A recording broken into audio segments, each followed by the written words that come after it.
The first time I had this done in 2015, I had to wait 10 months for the doctor in Austin, Texas to reserve an OR table. You can make a kid in 10 months. This is ridiculous. 10 months to see this doctor. Now, I was just on a website, and I noticed that his age is, I knew he was an older guy. He's 7 years older than me, 66. God bless him. The thing I like about him is that the first time he did the work in Seton Hospital, which is a shitbox. That's where the child who wouldn't wash my leg was working. They also lost my laptop with my credit cards and cash in there. Luckily, I screamed and bitched and moaned and used some good 4-letter New York language, and they went out and found it. Everything was intact, but I had to resort. Sometimes you've got to resort to that stuff. Sometimes you got to resort. And I wasn't on coffee at the time either. Pre-surgery, you can't have anything in your system, but I was pissed because they're all little kids in Seton.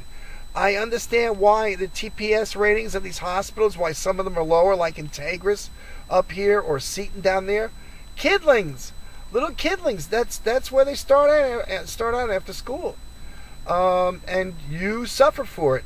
So, and that's why now all these websites that rate these guys, these surgeons, that now they're starting to post the age of the individual that's practicing on your body. It is important. What I have learned as far as surgery is concerned, nobody under 40, 45.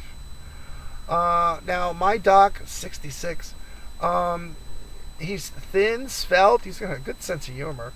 TPS ratings in the hospitals here. McBride has the same TPS rating as St. David's down there, 49.5, and I think St. David's is 50.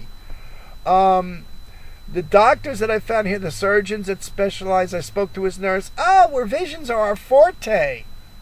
What the hell does that mean?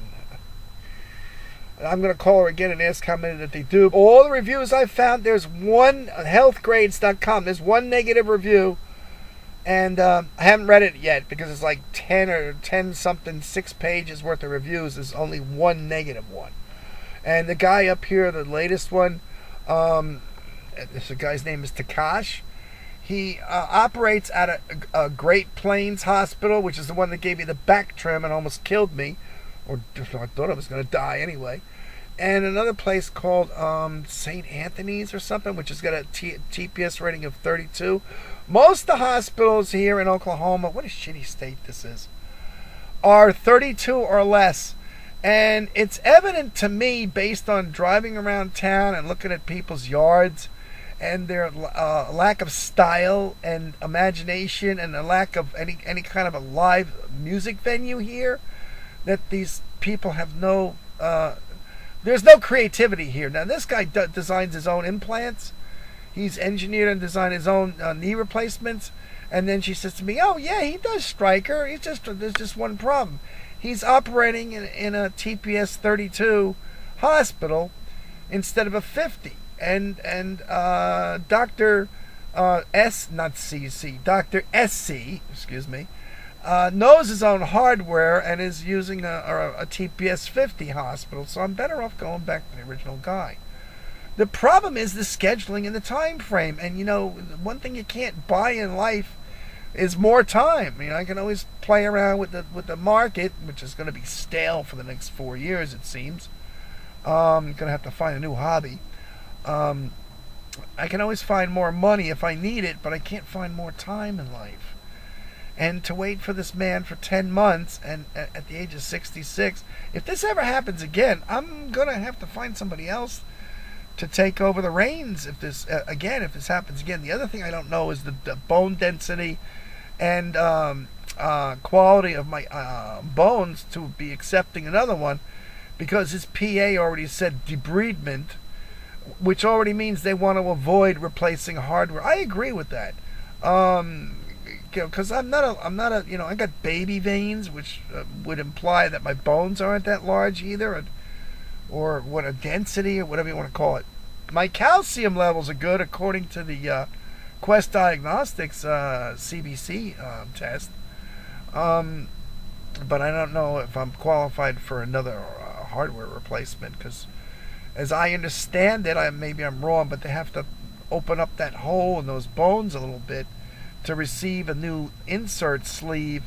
And if this infection is between the sleeve and the tibia bone, most of this shit seems to be originating from the tibia. And the PA here at McBride Hospital seems to think that the tibia is infected. Whereas another guy says, a guy named Jacob, Dr. Jacob, probably shouldn't mention that, I don't know, he's got some decent ratings. He suggests that I get my broken ankle fusion evaluated, which it was, but that's not going to generate a staph infection 12, 13 years later after it failed or was never. According to the doctor down in Texas, that was never healed. That ankle was never fused. It was always broken like that. So that's where we're at. We're going to have to go back to wonderful Austin, Texas, and take a chance on the COVID re-lockdowns down there. That's what I'm a little bit nervous about. It's safer up here because these people are not very social. They're not musical. They're not creative. They don't hang out. And they're not into landscaping, apparently. It's just a very dull, bland, boring bunch of people up here. And it's a totally different... Well, this is a conservative state. This is a red state. Actually, the area that I'm in, Edmond, is the only county that voted liberal this year. The only ones that voted for Biden because Oklahoma City got raped by this COVID shit. And the only town and county in Texas that's liberal is Travis County. And guess where Austin is? A very liberal town. But, you gotta put up with a lot of nonsense with that, too. Liberal means a lot of drive-up junk food and a lot of overpriced rentals, apartment rentals, or overpriced housing. Shit like that. And a lot more cops, too. A lot more aggravation there, too. Later.